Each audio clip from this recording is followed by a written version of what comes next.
Olá! É notório que em nosso tempo a sociedade, através dos seus princípios, da sua vontade, do seu prazer, caminha de forma galopante para transformar a era pós-cristã para uma era anticristã. Não mais obedecendo, olhando, se direcionando pela palavra de Deus, mas sim pelo seu prazer, pelo momento, pela conquista de novas euforias. Pois bem, o tema da nossa meditação é por que eu creio na Bíblia. E eu vou passar para vocês 3 aspectos que tocam o meu coração. O primeiro é a profecia bíblica. Existe cerca de 1.800, um pouquinho mais, de profecias dentro da Bíblia.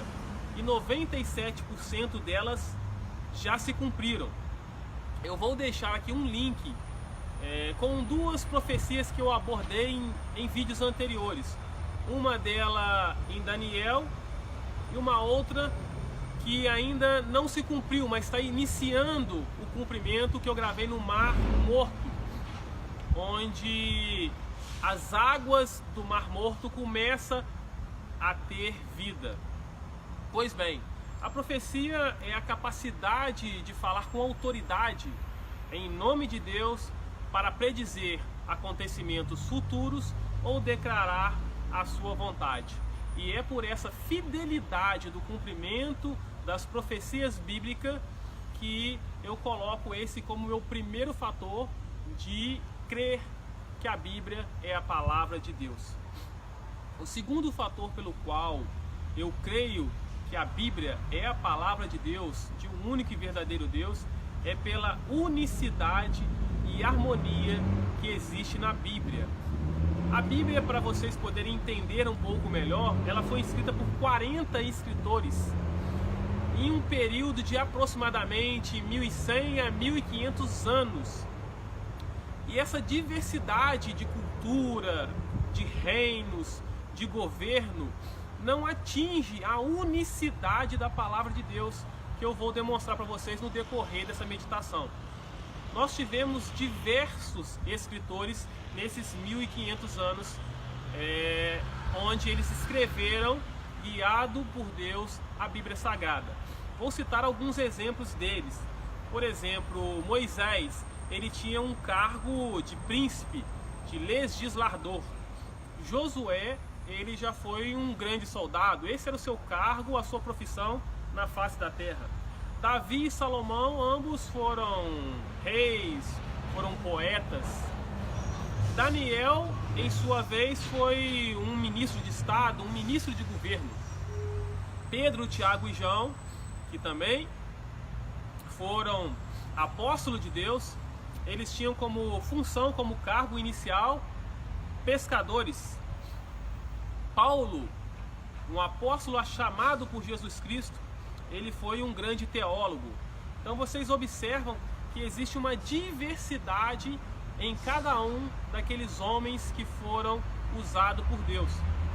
E não somente essa diversidade no cargo, mas sim também na composição da escrição do texto sagrado. Por exemplo, Moisés escreveu seus livros no deserto. Já Jeremias escreveu provavelmente nas masmorras. Davi nas campinas, como aqui estamos. Paulo em suas viagens, ou por certo muitas vezes em prisões, em masmorras, onde Deus ali o revelava a sua palavra. E mesmo ocorrendo essas diferenças de classes sociais, existe uma unicidade e uma harmonia em todo o conteúdo bíblico, que só pode ter sido elaborado, dado por uma única mente, por uma única digital, que é o único e verdadeiro Deus. Eu separei alguns textos dessas passagens durante muitos anos, pelo qual observamos essa unicidade na palavra de Deus. Em 1948, antes de Cristo, Abraão ele vai em direção ao Monte Moriá para lhe sacrificar Isaque. E ele caminha por 3 dias. Ao chegar no local, quando ele iria sacrificar Isaque, Deus aparece e lhe entrega um cordeiro. E ali é sacrificado não seu filho Isaque, mas sim um cordeiro. Se caminharmos um pouquinho mais no tempo, chegamos em 1550 aproximadamente antes de Cristo. E ali Moisés está com uma obrigação de retirar o povo hebreu, o povo de Israel, da escravidão ali no Egito. E Deus encaminha 10 pragas. A 9ª praga são 3 dias de trevas. E a 10ª praga, Deus ordena que o povo dele, o povo hebreu, sacrifique também um cordeiro. Veja a ligação do cordeiro anterior. E ali é sacrificado um cordeiro e é passado o sangue nas portas, onde por aquele sangue, quando passa ali o Espírito do Senhor para matar os primogênitos daquele local, não é tocado em nenhum primogênito do povo de Deus que tem a marca do sangue, a marca do cordeiro colocada em suas portas. Se caminharmos mais um pouquinho do tempo, vamos observar essa unicidade. Chegamos então em 1400 aproximadamente antes de Cristo. Josué, agora liderando o povo, ele manda que 2 espias adentrem em uma terra chamada Jericó, um povo, um reino, um povo idólatra que adorava ali deuses estranhos como Baal, como Moloque, e ali eles provocavam sacrifícios humanos, matando crianças para entregar a esses deuses. Mas aqueles 2 espias encontram uma mulher que pela fé acredita que Deus daria aquela terra àquele povo de Israel, que Deus cumpriria a sua palavra. E já nascendo aquela fé no coração daquela mulher, que era uma prostituta que morava em um bordel, Deus, por misericórdia, orienta aqueles 2 espias para salvar a vida daquela mulher. E o sinal que fica para que quando o povo de Deus adentre naquela cidade e não mate ela e a família dela, é que ela colocasse na janela dela um cordão de escarlata. E o que é um cordão de escarlata? Nada mais, nada menos do que um pano vermelho. Vocês começam a observar também outra unicidade. Anos anteriores, um sangue colocado na porta vermelho salvou a vida daqueles primogênitos, daquelas pessoas ali do povo de Deus. E agora, muitos anos depois, essa unicidade novamente se cumpre com esse cordão vermelho, esse cordão que simboliza o sangue de Cristo. E pelo sangue de Cristo, ela e a família dela não foi morta. E também simboliza todos os gentios que aceitam Jesus Cristo e pelo seu sangue não são condenados, não são mortos, e sim recebem o direito de vida eterna. Mas continuando essa unicidade em diversos tempos, em diversos autores, e que demonstra que existe somente uma digital, uma mente conduzindo toda a palavra bíblica, nós chegamos aproximadamente 573 a.C. Ali estamos na época de Salomão, onde é construído o templo de Salomão, e nesse templo tem 3 pontos significantes, que é a divisão do templo. Ele tem o átrio, ele tem o lugar santo e ele tem o lugar santo dos santos, também conhecido como lugar santíssimo, onde somente o sumo sacerdote poderia adentrar, porque naquele local tinha o que se chamava da Arca da Aliança, onde tinha os mandamentos de Deus, e ele simbolizava a presença de Deus, e somente o sumo sacerdote que podia entrar na presença de Deus naquele tempo. Mas o que isso estava direcionando? Aonde isso unifica? Unifica 2000 anos após Abraão, o início do nosso vídeo. Então já se passou 2000 anos e Jesus, o Filho de Deus, está no Gólgota. E ali no Gólgota, por volta de meio-dia até as 3 da tarde, acontece uma estranha escuridão. O sol se põe e e a terra fica em trevas. Lembra lá no início, onde a nona praga foi 3 dias de trevas, onde logo em seguida foi morto um cordeiro? Agora de meio-dia às 3, onde às 3 horas seria sacrificado o verdadeiro cordeiro, que era o nosso Senhor Jesus Cristo, também ocorre as trevas. Isso 2000 anos depois de todos esses fatos que eu venho relacionando para você.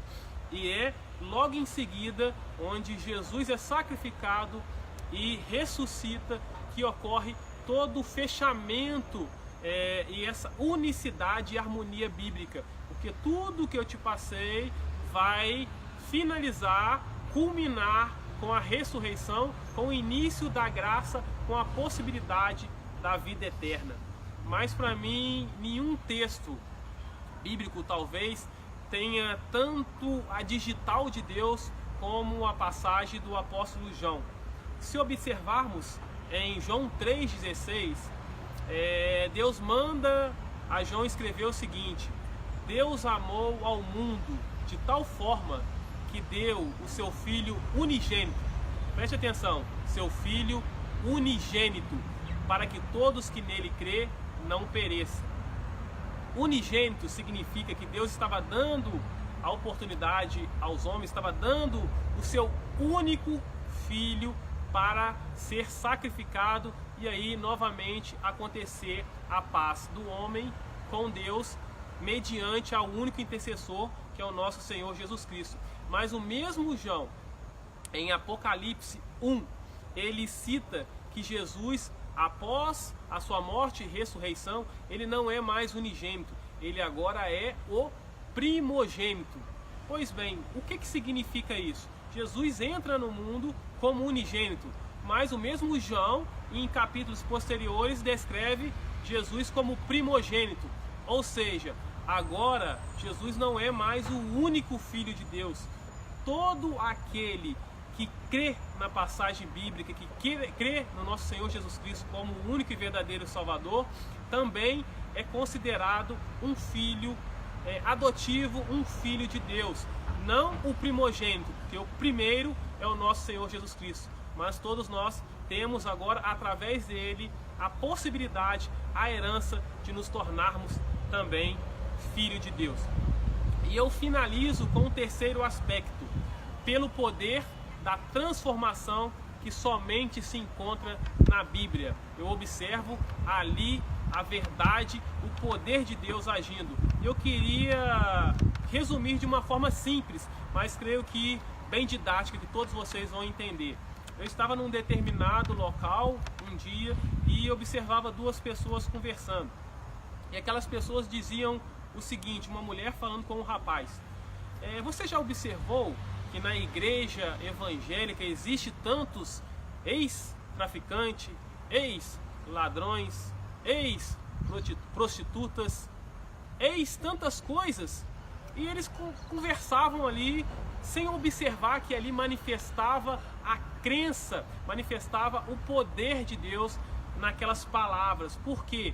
Por que existe, não digo na igreja evangélica, mas todo aquele que prega a palavra de Deus em espírito e em verdade, em todo local onde tem verdadeiramente o Espírito Santo de Deus, a verdade bíblica, existe o poder da transformação, que você não vai conseguir observar em nenhum outro livro, em nenhum outro local que não tenha a palavra de Deus. Então esses são os 3 principais fatores pelo qual eu creio na Bíblia como a verdade de Deus, inspirada pelo único e verdadeiro Deus. Mas finalizo da seguinte forma: uma coisa é acreditar, outra coisa é crer. Mesmo que na língua portuguesa o significado seja, para as 2 palavras, admitir a verdade, admitir verdadeiramente, eu vejo que acreditar está num campo da inteligência humana. Nós temos no Brasil 85% das pessoas se declarando que acreditam em Cristo e que são cristãs. Mas nós não vemos isso no dia a dia. Por que tem tanto roubo, tanta morte, tanto suicídio, tanto assassinato, porque acreditar é diferente de crer. Acreditar é você simplesmente colocar na sua cabeça que verdadeiramente a Bíblia é a palavra de Deus, se cumpriu. Eu consigo observar dentro da arqueologia que isso realmente aconteceu, mas outra coisa é você crer. Quando você crê, essa palavra adentra no seu coração e isso provoca mudanças no seu hábito, no seu caráter, no seu agir, no seu falar. Por isso, a palavra de Deus não é para aqueles que acreditam nela, mas para aqueles que creem que ela é a única e verdadeira palavra. Então, você acredita ou crê que a Bíblia é a palavra de Deus? Que a paz de Deus esteja em vosso coração.